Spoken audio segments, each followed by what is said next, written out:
Train by day, Kyle Wigington podcast by night, all day. Good afternoon.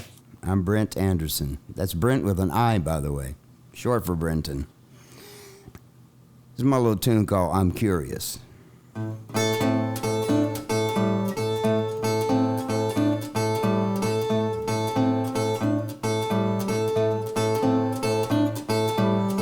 You sit there and stare, I wonder where you at. That look on your face make me feel like an old tomcat. I'm curious, curious to know your name.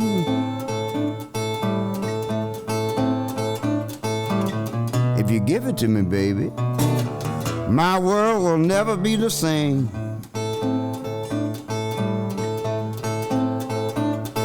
I'm living a little dangerous, loving you for the thrill. If my old lady gets suspicious, curiosity's got to kill. You know I'm still curious, curious to check you out.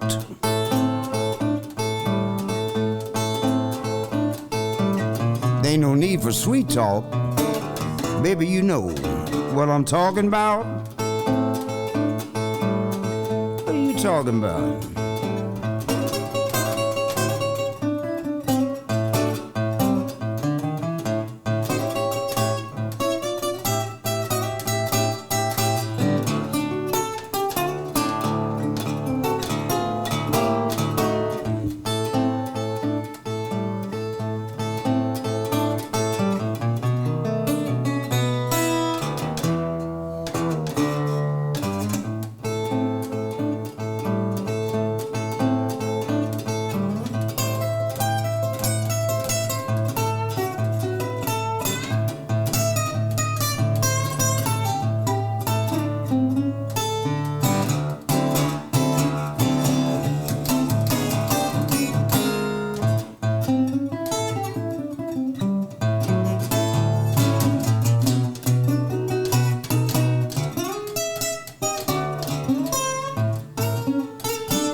Baby, the things you got me doing when I get you in the sack, you make me moan all night long and a hair rise on my back. I was curious,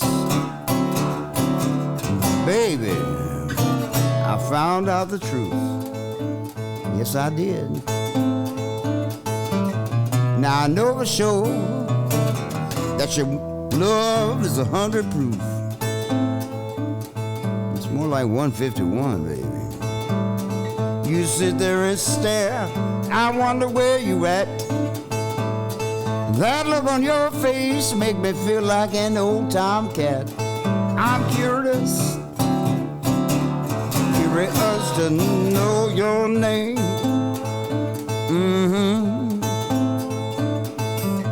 Now that you give it to me, my world will never be the same. Never be the same.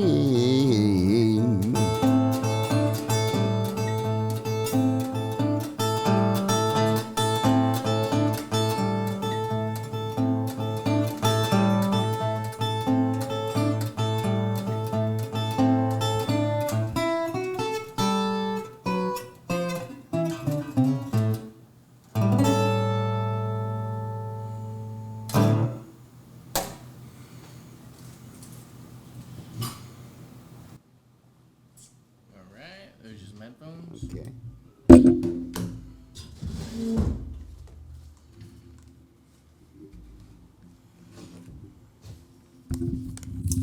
Brint Anderson. 'Tis I. What is up, man? Oh, it's another beautiful day in the neighborhood, brother. Another beautiful day in the neighborhood. Yeah, I love your music. Thank you. Just thinking back the first night that I met you, I remember I was telling, I think it was an open mic night, and you walked up and we started chatting, and I was like, hey man, I was like, you come to play through the open mic night? You're like, no, it's an open mic night.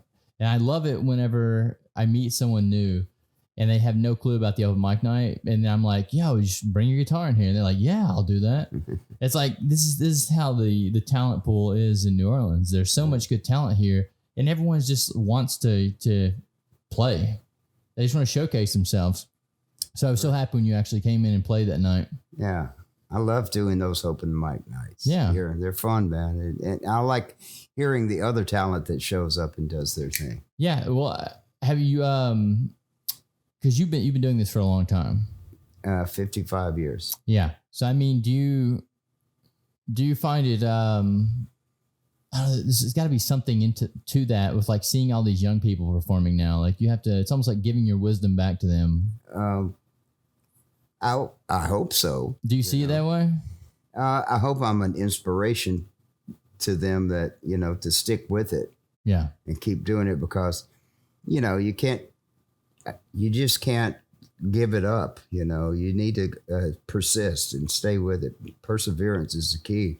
Yeah. To any kind of success you may have and improving your craft, getting better at it. Yeah.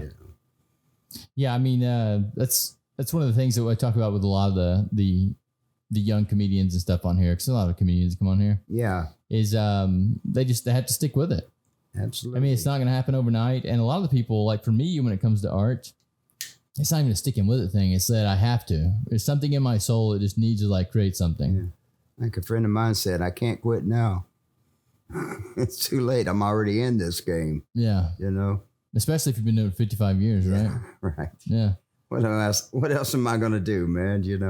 What over a 55-year career in it do you think is probably your crowning achievement? Oh, that would have to be the show I did. It was called The Musical Mojo of Dr. John. That was at the Sanger Theater. And the backup band, first of all, was just absolutely stellar. Besides myself on guitar, my friend Brian Stoltz, who also played with the Nevilles for years and played on one of Bob Dylan's records that they did with the Neville brothers. And he and I were the house guitars. John Papagro was the Hammond B3 player. Then the other members of the band was Chuck Leavell, fantastic pianist who's been with the Rolling Stones for almost as long as the Stones have been around. He's been playing with those guys for 45 years, something like that, 40 plus years. So he was playing piano. Don was the great producer and bass player from that band. Was not. He was there kind of as musical director. And Kenny Aronoff on drums, who has been heard on many, many recordings. He's currently John Fogerty's drummer. Mm-hmm. So those three guys and we three local guys were basically the band.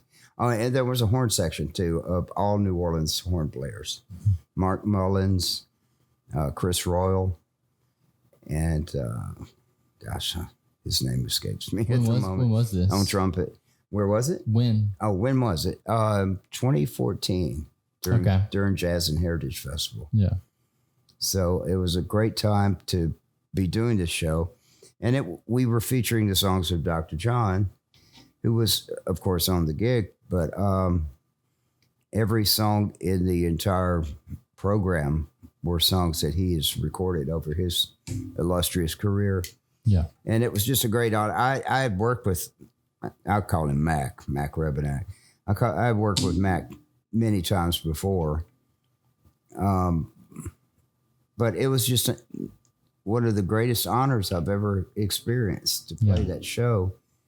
And then the special guests that would come up and play. I mean, first artist on the bill was Bruce Springsteen. Yeah. Who opened the show. The curtains opened and there he was center stage and the entire crowd went berserk, and we played in the right places at the wrong time. And Brian and I took turns splitting up the original guitar solo on that recording that Dr. John did. Then Bruce Springsteen took his turn playing solo. guitar, and I was blown away, man. That guy could play some serious guitar. Yeah.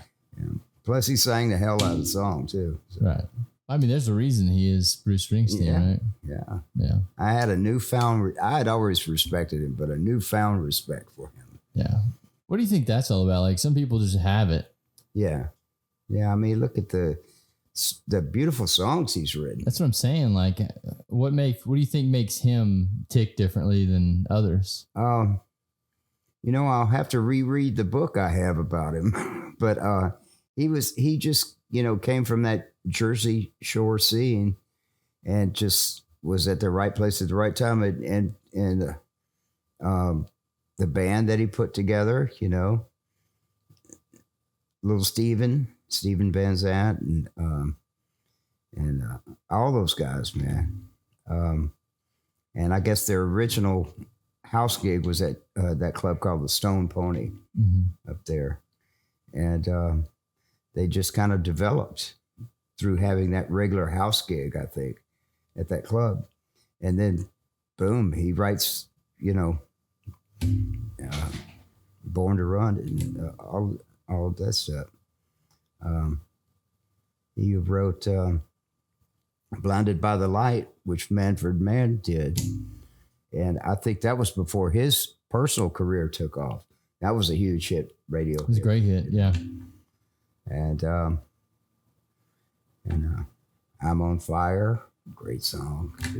So I'm saying, like, some songwriters they seem to just have something. It's like Prince wrote a bunch of songs for people too. It truly is a gift, I mean, I've written some songs that, were pretty well received, but I'm not the kind of songwriter that guy is, or or Dylan, or my favorite band is The Band. Robbie Robertson, Levon Helm, Garth Hudson, Rick Danko, and Rick Danko. God, those guys turned out some beautiful music up there in Woodstock, recording in the basement of their house. Yeah.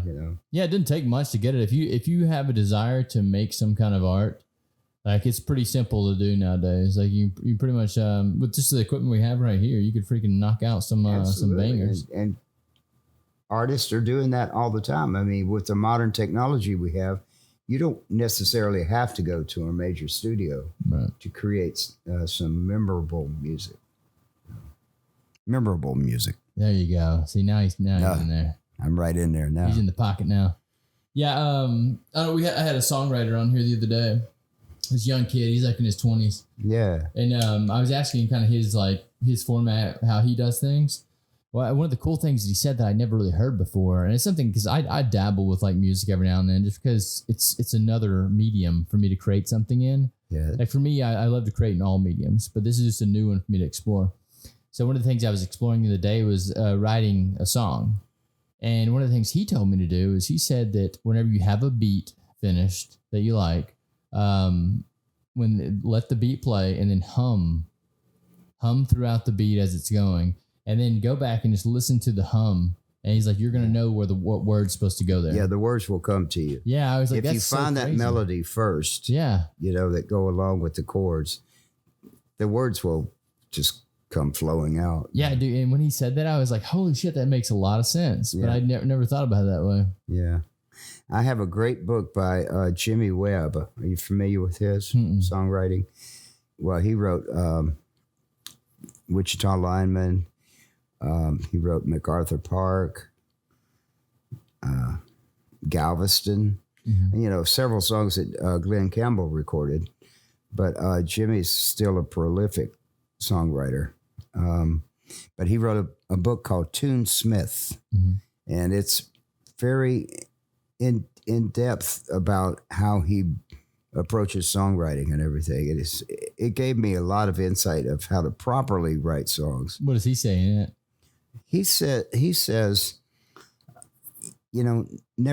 first of all, never think that you have an idea and you'll remember it later because it's such a good idea. You better write it down right then. Yeah, because it'll be like Gone with the Wind, man. So That's one of the first things he tells you. Also, his advice as far as rhyming lyrics and things like that, he says to kind of like stick to, if you say one word and you want to rhyme it with another word, don't change how the other word sounds, make it the same kind of, I guess you'd say syntax, or the same kind of syllables and everything. Mm-hmm. And then he says, but of course, in one song I did this. And so. Well, I always think about like Eminem, the rapper. Yeah. Yeah. One time someone was like, rhyme porridge. And he's like, okay, storage. Yeah. And I was like, oh shit, that actually works. Yeah. So I mean, but he also rhymes with orange. Yeah. So I mean, he kind of like storage, porridge, orange. I mean, they're kind of the same like syntax. Yeah, but he changed it a little orange bit. is supposed to be one of the hardest words to rhyme with something. And he did it, dude. That's why he's Eminem. And I think it was Petula Clark on a variety show like the Smothers Brothers years and years ago, and they were talking about rhyming words, and she in her very British way said, I know how to rhyme orange. Just say door hinge. Door hinge. Yeah, or that. Yeah. I mean, it all works. You just got to find out what works for you, I guess. Right. And there are rhyming dictionaries. I've got a couple back at the house. Oh, those are cheap books. Yeah. Rhyming dictionary cheap books. Sort of. They're helpful, though. If you're like stuck and you got this great line and you're going, what would be the next line that I could write that really flows with what I'm trying to say here? Does it give you like the words, or does it give you like an entire sentence? Yeah, it gives you words and other words that rhyme with it. Okay. And then, that's a helpful book. And also Roget's Thesaurus is a great book to have for songwriting, Yeah, I've another one of the cool things Eminem talks about in his rhyming schemes is that he uses a lot of different voices and different inflections. Yeah. So he says you can take a word that normally wouldn't sound like it rhymes with something, and then use a different inflection or a different oh my god, my brain fart. Use a different I can't even think right now, dialect of English. Yeah, and then a different accent, like from like Southern style, Mm-hmm.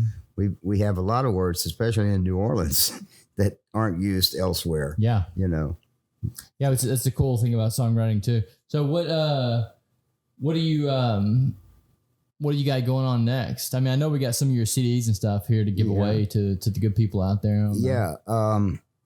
Well, I just did a gig this past Friday at the Maple Leaf Bar, and brought back a band that I really love, and the idea worked perfectly. It's called Slide Hellions, kind of a play on word because there's Slidell here in town, and they call the locals there Slidelians. But I call the band Slide Hellions because my friend John Fohl, Fohl, is a wonderful slide guitarist, and he and I match up really well together. Yeah. So we're the two slide guitar players in that band. And my friend Jimmy Mesa on bass, a veteran of the New Orleans music scene and Bourbon Street. So is this going to be like a recurring? Yeah. Nice. Yeah. We hadn't done the gig in 7 years. Yeah. And we just got back together and because people had been asking about it because they really liked it a lot. Yeah. So we did and my friend Mike Barris, I can't leave out Mikey, terrific drummer. His meter is perfect, which I demand in any drummer that plays with me. Mm-hmm. It drives me up the wall if a drummer rushes the beat or can't hang with the beat. You know? His meter is perfect. And I don't care if you don't have to be fancy technically, just be right on time, man. And I can count on Mikey to do that. And Jimmy as well. Bass players usually aren't recognized for the fact that they are the ones that kind of help keep the meter steady in the song. After we did the gig Friday, it was very well received. And we'll be doing that a lot more, not only at the Maple Leaf, but I'm sure we'll be getting some other venues to play and hopefully some festivals too, yeah. you know. Dude, can you tell me about that swanky guitar you got there? Yeah. Yeah, this is my National Resonator. National was the originators of this style of guitar back in the 1930s, I believe, because guitars didn't have amplifiers. Mm-hmm. So the way this guitar is made under this plate here is a cone-shaped, it looks like an inverted speaker, like an amp speaker, but it's made of aluminum. And the strings cross the center of the cone, creating a more, it brings out the sound.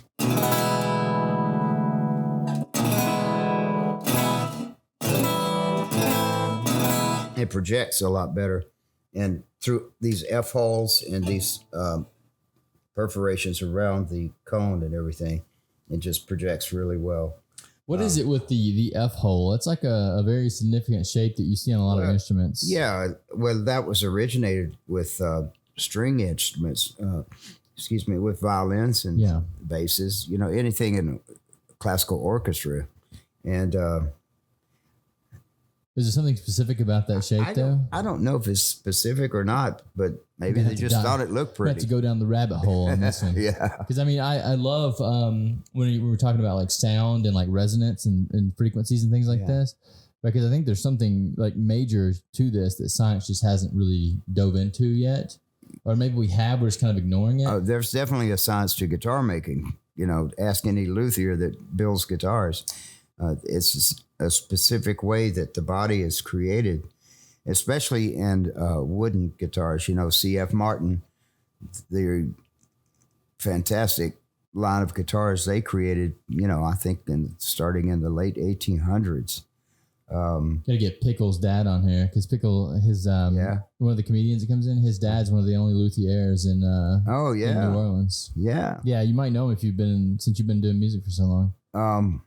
What's his name? Well, I don't have a clue his name. Okay. Pickle's name is Niccolo Giardina. So Giardina is, I'm sure, the last name. That sounds like an old New Orleans name. Giardina. Yes.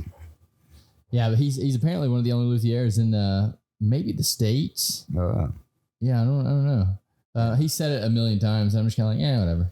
There's one that I really admire, and I've never met the guy, but his name is Wayne Henderson. Okay. And he lives out in the sticks in like Virginia, but his guitars are highly sought after. He started his career working for Martin Guitars in Nashville, repairing them, and learned how they brace the inside of a wooden guitar and all of that stuff. This guy hand whittles the bracings for his guitars. Oh, wow. And he can tap on a piece of wood and tell you if it's got the right tone for making a guitar. That's so crazy. Isn't that crazy? Yeah. So, and his guitars are highly sought after and very expensive. And if you're going to get one, you have to be somebody that he likes. Well, like that's so nuts to me, because when you start talking about like sound and frequencies and just like the way people have perfect pitch and things like this, it's like, what is all this? It's like certain people can't even hear sounds the correct way. I've known guys men and women with perfect pitch, and sometimes they've told me it's a curse because it drives them crazy they can hear other people that are off. Yeah. Well, I feel sorry for them if they're listening to me, because they're gonna be like, this fucking guy, like nothing about him is perfect pitch wise. Especially if you ever get me singing somewhere. Woo. Now, I've played guitar long enough. I can basically find this E easily, but I couldn't like sit and tell you, okay, that's an A that guy's playing. That's a C, that's. Well, so one of the things I learned, my first musical that I did, I learned that they could play the instrument to the musician. So, for instance, I was singing a song, and I was first singing it in falsetto, and she's like, "No, sweetheart, you sing in your tone, and I'll play to you." And I was like, "What are you? I don't know what you're talking about right now." So she's like, sing lower in your voice. And I was like, okay. So I sing the song in a lower tone, and she literally dropped the key of the instrument down to my vocal range. And I was like, this is insane to me. Yeah. Like, I never even knew this was a thing. Oh, yeah. There are a lot of guys, musicians rather, that can immediately find the key that they hear when someone starts singing. I remember Stevie Wonder was on David Letterman's show one time, and he challenged Letterman's band, Paul Schaefer and those guys, and he would start singing a song, and they had to jump in and start backing him up right away, and they did a great job. Oh, I'm sure, yeah. It was unbelievable. Yeah, when you reach that level, you should definitely be able to have skills like that, I guess. Yeah. So, Brent, thank you for coming in today. This is not going to be the last time you see this guy. We got some of his CDs and things we'll give away. We'll figure out a way to do that, and we'll give those away. But he's going to play a couple more songs to end the podcast for us today. All right. Yeah, thank you for coming in, brother. Thanks, man. I got to wear my hat. Okay. I'm going to start with a song I learned from one of my heroes. He's passed away now, but his name was Snooks Eaglin. One of the finest jazz and blues players in New Orleans, but he also played flamenco guitar, and I learned this little Spanish number from Snooks.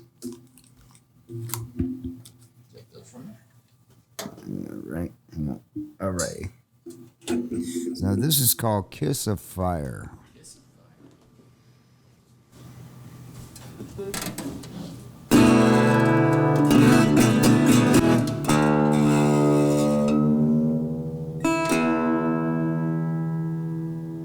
Not the way it starts. Here's the way it starts.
All right, here's another little bluesy thing.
off his skin, a little bit of cream,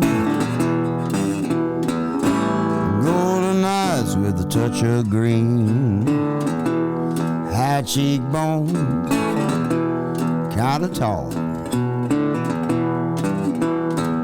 You won't think twice if you think at all. She's like a panther on the prowl. Oh, who you gonna hoodoo now?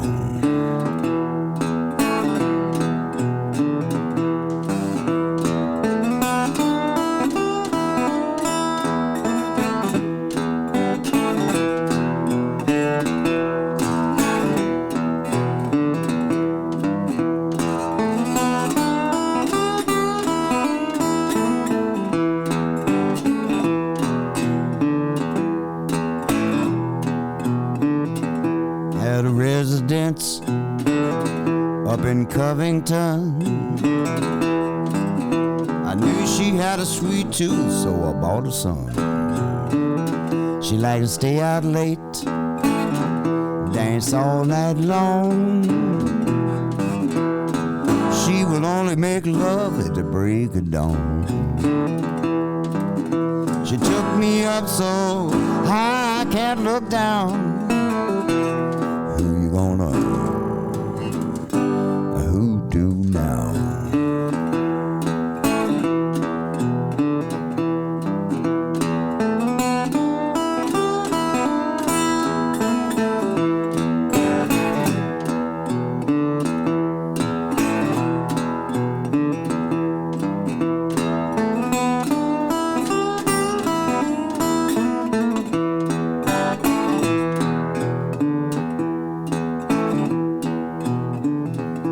I searched it out with a fine-tooth comb. I know I better leave that woman alone. I heard about a place, St. Francisville, a little rehabilitation to cure your ills. But I don't think they can help me anyhow. Who you gonna hoodoo now?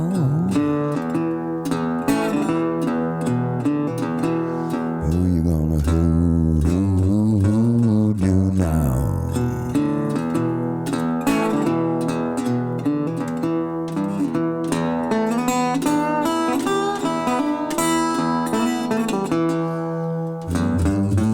Hoodoo now.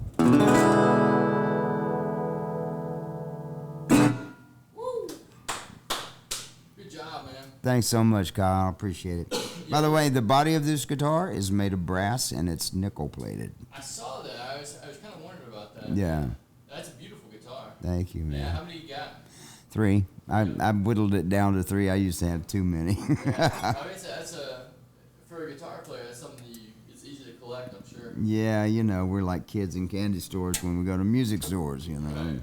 And a friend of mine that I bought this from has a store called International Vintage Guitars, and Steve over there, and I could easily lay down $100,000 going into his store. Man, it's so beautiful, you know. I want that one. I want that one. I want